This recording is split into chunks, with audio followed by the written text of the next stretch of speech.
This week's tech tutorial of the week is all about dialog macros. One of my very favorite Bixby features. It lets you reuse chunks of text across your capsule.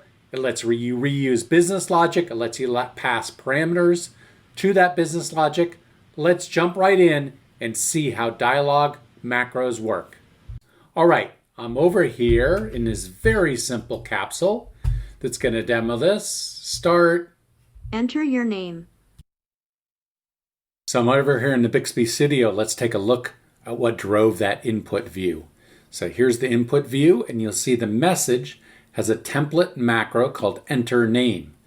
All right, now let's go take a look at where that macro is actually defined, and that's in this dialog file.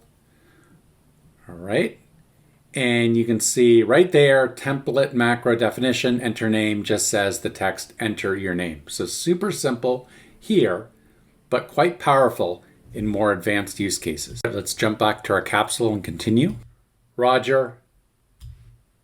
Hello there, Roger. All right, not very exciting. The capsule grabbed my name, then said, hello there, Roger, and showed a date. But let's look at that result view. Okay, first thing you're going to see is the message is a template macro called hello there. But what's different here is I'm actually passing a parameter called name to that template macro. Let's go take a look at that.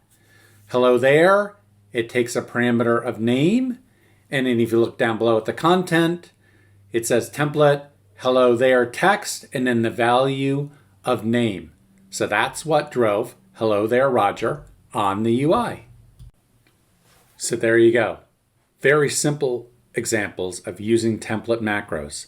But in a more complex capsule, the ability to reuse those snippets and pass parameters into it, and you can even add expression language in there for a bit of logic, becomes incredibly powerful and really will reduce the amount of code you need to write for Bixby.